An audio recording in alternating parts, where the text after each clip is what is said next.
Oh, that's cool. Megatron. I don't like that one. I like the one where it's really Megatron. This one is like purple because I think it's Galvatron.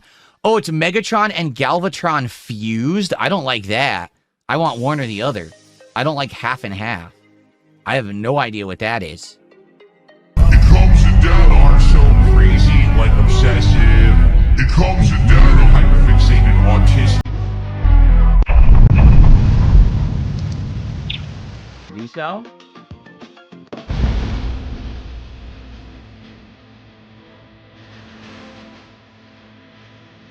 Time for some chill vibes today. Day 2, honestly, of chill vibes, although I guess last night the RimWorld stream didn't go as chill as it could have.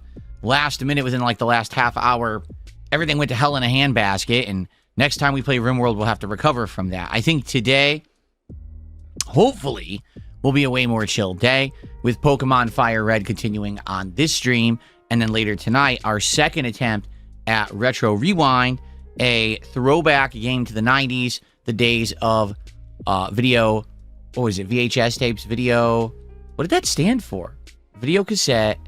What did VHS stand for? I actually can't even remember. Obviously, they were, you know, video cassette tapes, but I don't remember what VHS actually stood for. Wow, I'm having a brain fart. Getting too old.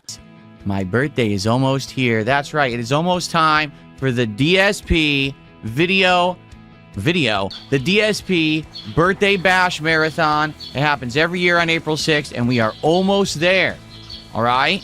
Only about a week and a half left till the big event where I'll be playing throwback fighting games in Super Mario World while drinking and chilling with the audience all day long. It should be a great time. Much Lance for sending that cute bunny my direction. They're very, very enjoyable animals. And very chill indeed. Super Bonchan, how many videos did you put out about me last night? I need to know. What happened? You want me to react to it? Make a note of it and bring it to tomorrow's show. You got a little bit of knife hand, buddy? Huh? And you were busy last night and didn't make any detractor videos about me, Super Bonchan? Dude, listen. All right, everyone, listen up. Hold on. We got to stop. We got to pause the show. You know what? Hold on.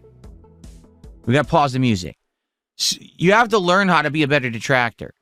Super Bonchan, you're supposed to be watching every single moment of my life. You're supposed to be making videos about every single little thing that I do. How many smacks were on the mic, how many crash outs, how many times I cleared my throat or snorted. And you're supposed to at least make 2 to 4 videos a day about me, minimum. And if nothing interesting happens, you're still supposed to say something happened, even if it didn't. Don't you get it? Okay. Maybe now he learned. Maybe now he'll up his game. All right. So, anyway, what I'm hoping for today is that we don't have any technical issues. If you remember yesterday, right in the middle of my show, the stream ended, which I don't understand. I still don't. Like, I've looked at it a million times and nothing weird is going on with my channel. The stream just ended for no particular reason. I'm at a loss as to why that happened. It didn't negatively affect the channel or anything. It just sucks. Like, would have liked to get 100 likes, and instead I got like 40 and then like 50 instead of the 100 because it split the stream. It was very bizarre. But anyway, hopefully it doesn't happen again today. I would like to only keep this morning show to about an hour so that we can get over 3 hours of Pokemon in today. That's the idea, is to get 3 hours of gameplay in. What does VHS stand for? I added this to, I added some VHS animations to the frame in honor of Retro Rewind later tonight, but I don't remember what it stands for. Okay, hold on.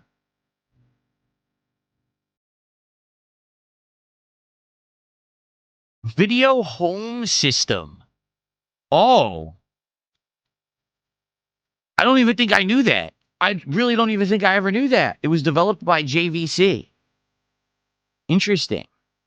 See, I knew VCR's video cassette recorder, and I knew they were called video cassette tapes, but I did not know that was Video Home System. Wow, I literally didn't know that. You learn something every day. I only learned it like 30 years too old for it, or too late for it to be pertinent, right? Like, doesn't matter anymore. Today is going to be Pokemon Fire Red continuing, which you guys really seem to like Pokemon earlier in the week. We had great attendance and great support during the Pokemon stream, and I was very pleased of that, obviously. And we're going to try Retro Rewind again, which was a unique breath of fresh air. A game that simulates a 1990s video cassette store, video rental store. And we've already unlocked drama, horror, and now sci-fi and the adult section. But don't tell anyone. And so we have 4 kinds of tapes, plus new releases, and we've got a drinks now with slushies, and we're looking to make more progress tonight. It actually was pretty fun, and unique and different. So I'm excited to play it again, and I want to see if it works for a stream, because I had a good time. There was decent engagement and okay support. I want to see if this will have any kind of legs. Can we actually make this playthrough last more than, say, a couple streams? Because, for example, when we played a game like Quarantine Zone, it was refreshing for like 2 streams, and then it got really boring, right? So will this game be another 2 and done, or will we do more than that? Personally, I'm liking it so far, but here's the thing. The end of that stream, I'm not kidding, my hand hurt, because you got to do a lot of stuff at the counter, checking people out, clicking, filling the drinks real fast, and it actually, like, my hand started to hurt. I was like, ooh. So, good stuff. Dabhan says, all these job simulator games in a world where people just can't even seem to get hired anywhere in real life. Yeah, pretty messed up. The job market ain't great, that's for sure. Yeah, you can say that again, anime-ish.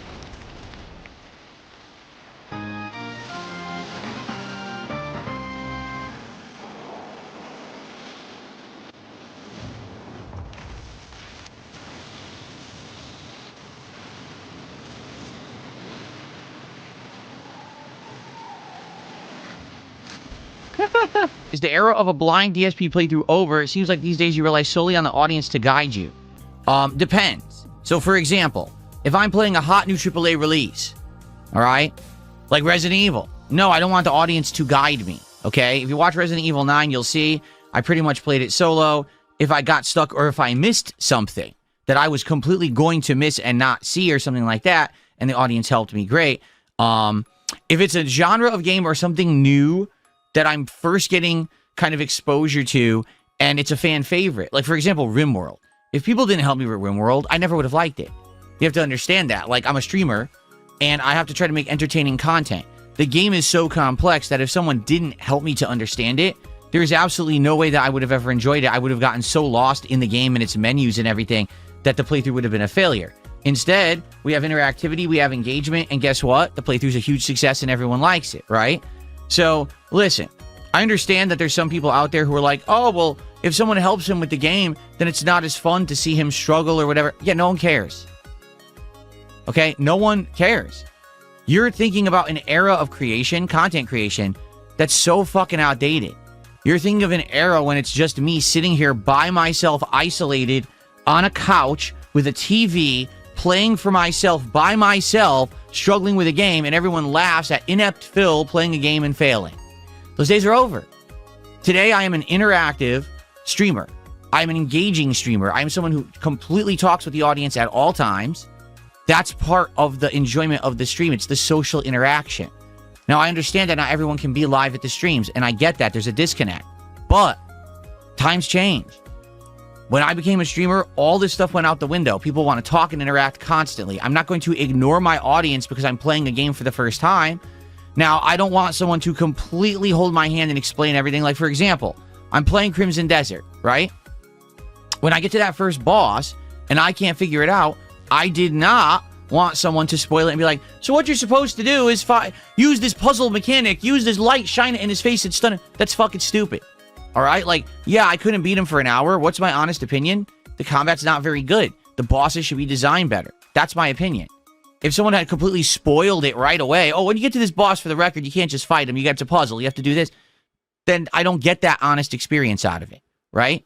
So it depends on the situation. If I'm playing a genre of game that I don't understand, if I really need help or with something, or if it's a very, very fan favorite, nostalgic kind of a deal for people, then yes, I welcome that level of interactivity.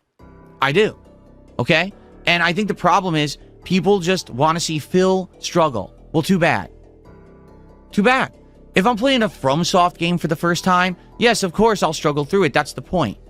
But if I'm playing a chill game like Pokemon or RimWorld, or you know what I'm saying? Yeah, too bad. There's going to be interactivity on the stream. If you don't like it, then too bad. Move on. There's no more Phil isolated on a couch playing a video game for himself, sucking at it. It just doesn't exist. Okay. There's a really powerful two-handed sword you can get in the first town that destroys that boss. From what I'm to understand about Crimson Desert, again, it is not an RPG. It's not a traditional game like that. The game is basically you explore, you find stuff, and if you find the right stuff, you will destroy the game. Like, you can find armor, weapons, and shit that makes you super overpowered. That's from what I'm to understand. And it's just based on finding it. It's not, oh, you have to earn it, you have to do a mission, you have to overcome a challenge. No, you could just find it. And if you find it now, you can kick the game's ass. So that's so different from other games, right? Like, let's be honest, in most cases, like, let's think about Elden Ring. Are there really powerful things in Elden Ring? Yes. Can they actually break the game? Yes. Well, how do you get them? Usually you have to do a really tough thing, like kill a super boss or beat a tough dungeon, right? Then you'll get that really overpowered piece of equipment.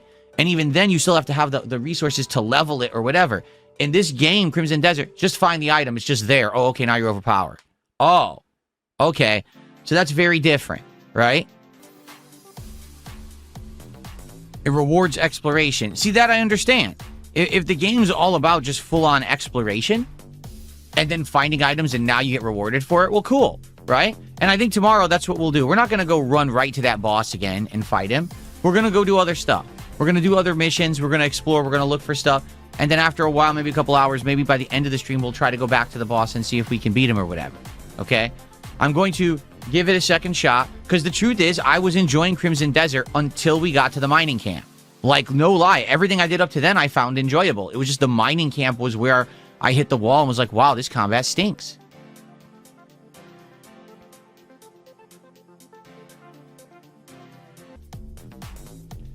Main missions are better. All right, we'll check it out. Again, I'm giving it another shot tomorrow. I want to. Okay? Big Mac said, what are your thoughts on Final Fantasy 8 and 9? 8 I played when it was a new release. Hated it. The only thing I liked about 8 was the graphics. The graphics were quite good. The story was terrible. I hated every character in the game. I thought they were all unlikable. And the gameplay being the draw system where you have to draw magic shit out of enemies, I hated that. And I never beat it. I actually just ran to a point where there was like a disc swap, a weird disc swap, because it was on PS1, and I saved my game after the disc swap, and the disc started at a boss fight. Well, I couldn't beat the boss. I was like underleveled for the boss, but then there was nowhere to grind because after you save, you load at the boss. So there was no way for me to gain levels and beat the boss, and I said, well then fuck this game. I'm not playing it anymore, and I never played it ever again. So I've never actually played through Final Fantasy VIII. I hated it. Final Fantasy IX, later on, as a YouTuber, I played it and actually enjoyed it, although it's a very, very linear game. There's not much opportunity in that game for, like, open world exploration and stuff until much later in the game, which is weird for Final Fantasy. So it was a little different of an experience for me, but I still enjoyed it, and I liked doing a playthrough of it.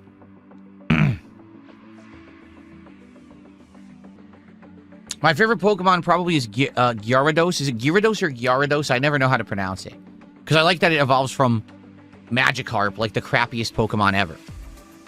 I like that gimmick. Final Fantasy X I enjoyed. I absolutely enjoyed it.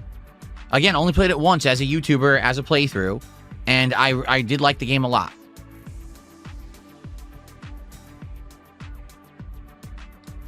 Yeah, it's not my shoulder, it's my neck. I told you guys, I keep getting a pinched nerve sometimes in my neck, and it's bothering me again today. It's very annoying. It's the same nerve that I've had problems with for like 13 years, where it's right here in the back of my neck. There's a nerve that gets pinched, and what happens is this gets sharp pain. Then I get pain that goes all the way down my shoulder, all the way down the back of this arm into the thumb. And it's on and off. Sometimes it's gone for like a year, and then sometimes I agitate it and it hurts again. And right now it's been hurting me, and I've had a little bit of on and off numbness in the right hand. It sucks. It's stupid nerve in my neck is killing me. But it'll be fine in a couple of days. It's just what happens. Classics are the best, and I kind of prefer when you play older games. Maybe I'm in the minority. I love playing retro games. I really do. That marathon we just did on the Switch, where I played all the variety of old games, I had a great time with it. Despite the fact the internet idiotically memes about it. Like, it was funny to me to play GoldenEye on this weird modern control scheme, right? I have no idea how to play this game, and I died to the first enemy. That's funny as shit to me. I thought that was entertaining as hell, and people on the stream loved it. They were like, wow, that's hilarious, right? I thought it was great. I loved playing classic games like Double Dragon, Battletoads. That was fun. And I like doing that stuff. I would like to do it more, but it's hard to get an actual audience for it. It is. So on my birthday, April 6th, I'll be doing a marathon where, number one, we're going to try to play old Street Fighter games and see if we can get competition. And if not, then we're going to play Super Mario World. There you go. There's some awesome throwback stuff. Either the games that I'm best at competitively or my favorite platformer of all time. Sounds good, right? So we'll see how that goes. So you in the stream all laughed at it, but it's a problem when people outside of the stream laugh at it too? No.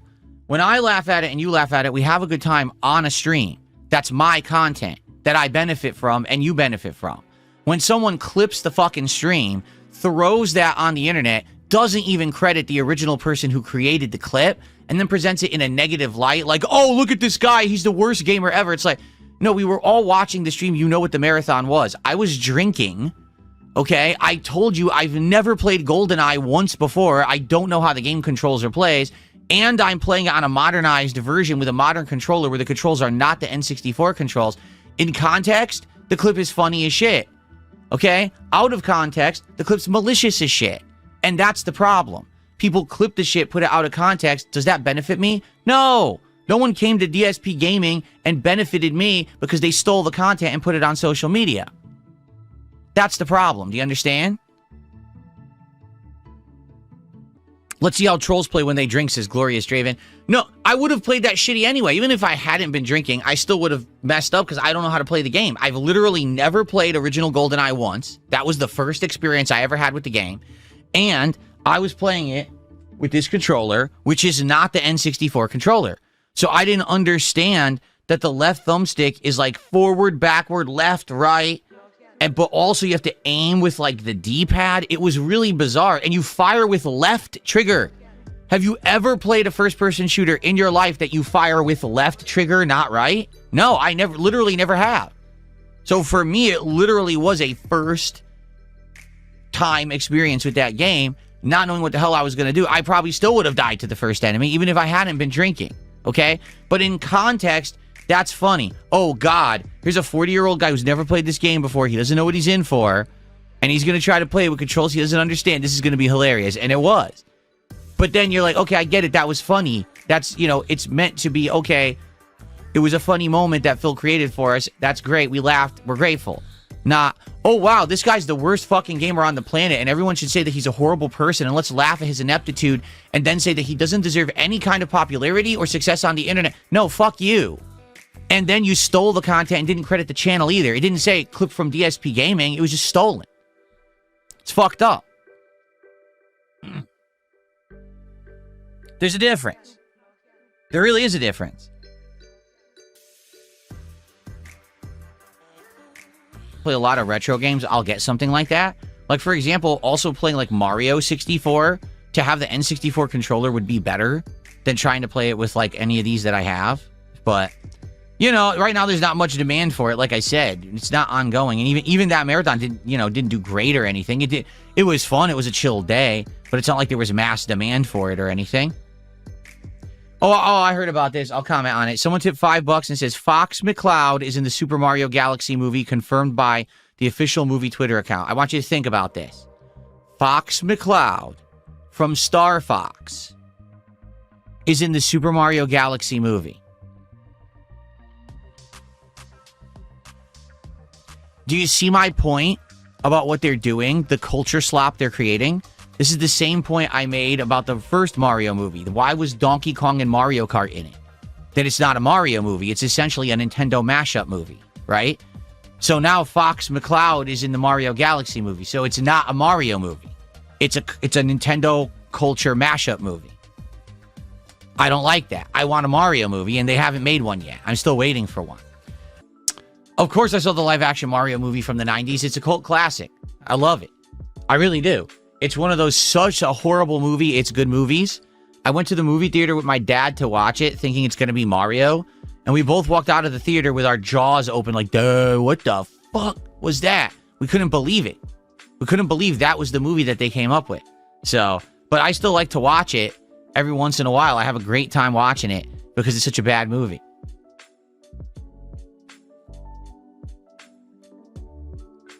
the Mario movie isn't really made for me.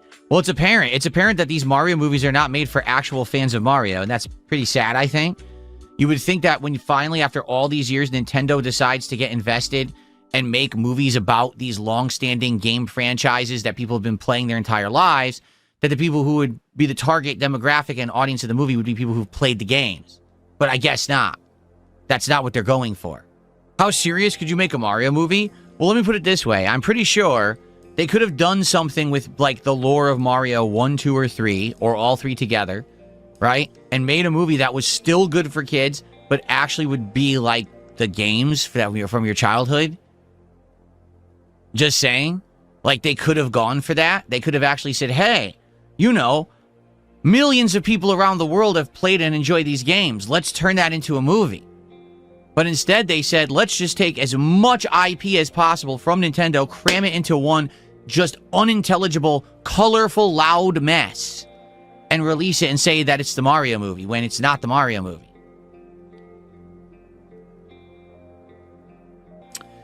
Jay Kuma said it, but then he retracted it, but he said they made it as a kid's movie instead of a family movie. I agree. They designed it to be a throwaway kids movie rather than a movie for families.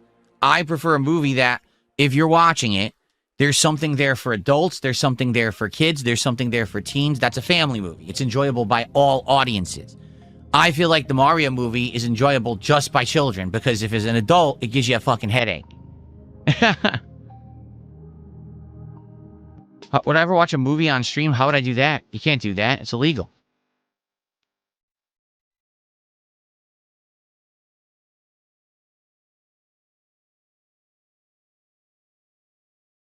That's very right. Jay Kuma said, it's a kid's movie instead of a family movie. You'd think they'd have more respect for older fans as well as newer ones, but they obviously just want to appeal to one demographic, the newer ones. Right, and I mean, I hate to say it, what's his name? The guy who's the head of Nintendo right now? That's what he said. They interviewed him, and he outright said what they're aiming to do is to create a new version of the IPs that's for a new audience. That basically, he said, we can't really monetize classic Mario anymore because the modern audience won't play classic Mario. So what we want to do is create Mario as a new idea in the heads of the world. Make this movie be what you think about when you think of Mario, not the games. And I'm thinking, that's the stupidest fucking thing I've ever heard in my life. This guy only cares about money. He doesn't actually care about the art they've created and its significance to humanity and gaming. He just cares about printing money off the name of Mario forever. So ruin Mario and the legacy and make it something that it's not or never was. Sounds like a plan, right? Well, okay, that's who's the head of Nintendo. That's who you want making these decisions. I mean, go for it, I guess. I don't know what else to say. That's hilarious. Someone took me $1 and says, no one would see your version of the Mario movie. Do you think they're supposed to make a movie just to make middle-aged men happy? Guess who pays for the family to go to the movies, stupid? Do you think the 5-year-old child has a bank account and pulls out their fucking giant wallet bursting with money to pay for the family to go see the Mario movie?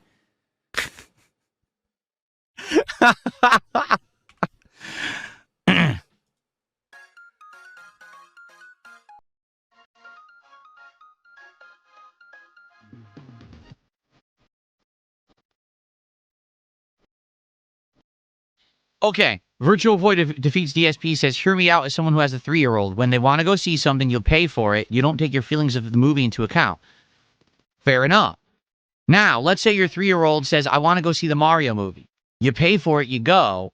You like the movie and your 3-year-old likes it. As opposed to, you pay for the movie, you go, your 3-year-old loves it, and you get a splitting fucking headache and see everything that you grew up playing ruined on the screen. Do you think there's a better situation? With the first and the second situation, which is the better one? Because in either situation, you still paid for the movie. And in one, you got entertainment out of it, and in the other, you didn't. Right?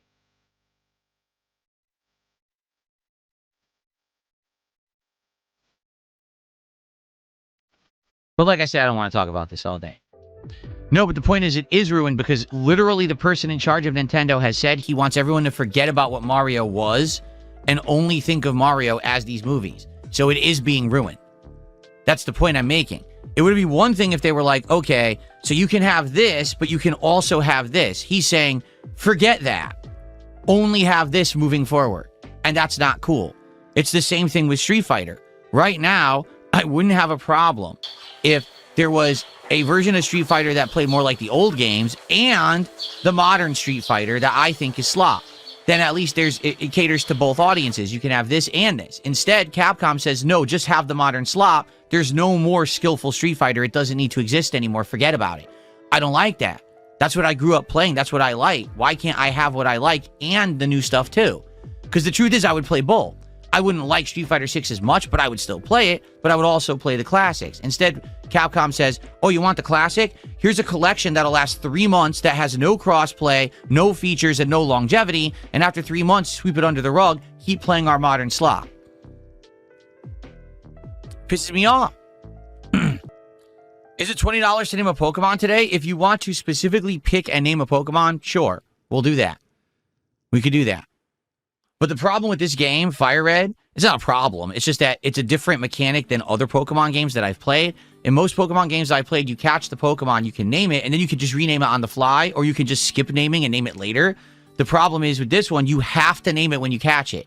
So we don't know what I'm going to catch. Then I catch it, and then it's like, okay, does anyone want to name this Pokemon? And we have to like sit around and wait, which kind of doesn't work too well. So we had a couple situations. For example, someone wants to name a fighting type Pokemon Chuck Norris, but we haven't found another one yet. So when we find another fighting Pokemon, it has to be named Chuck Norris in honor of the passing of Chuck Norris. Well, we will do that. But you see what I say? It's frustrating. I think later in the game, people are saying there is the ability to name any Pokemon again, but we haven't found it yet. So once we get that, I guess we'll try to figure it out. Yeah. But yeah, so what we're doing is we wait.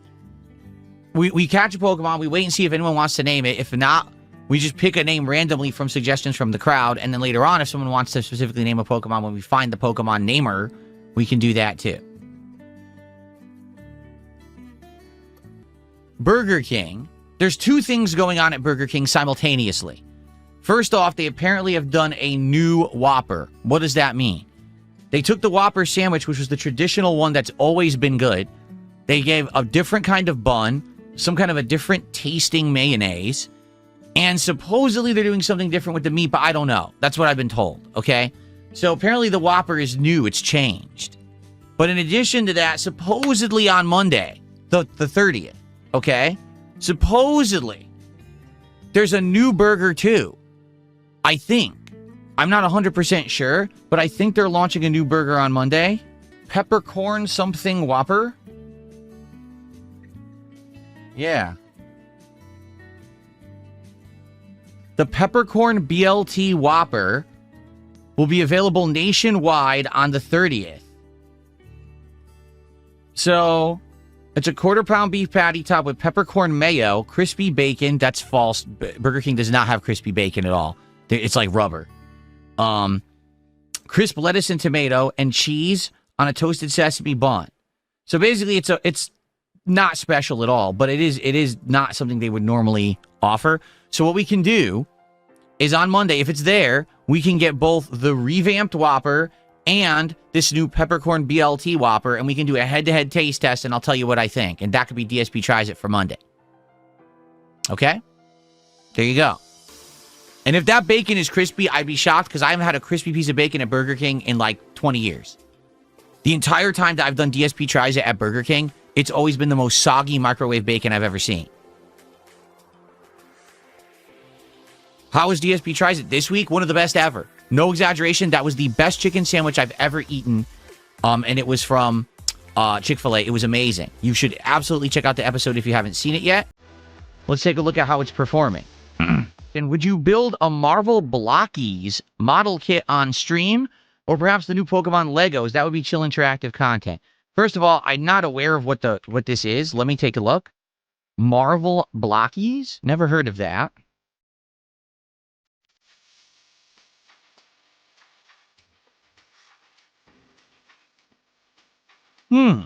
They're cheap.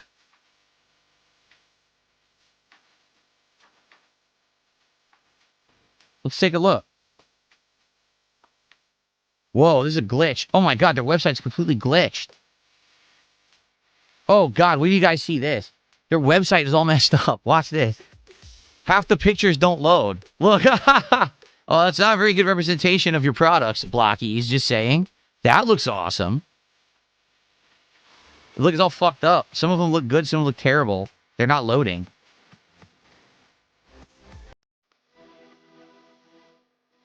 Oh, that's Naruto right there. So there's Transformers and Naruto. Oh, that's cool. Megatron. I don't like that one. I like the one where it's really Megatron. This one is like purple because I think it's Galvatron. Oh, it's Megatron and Galvatron fused. I don't like that. I want one or the other. I don't like half and half. I have no idea what that is. It comes in denim.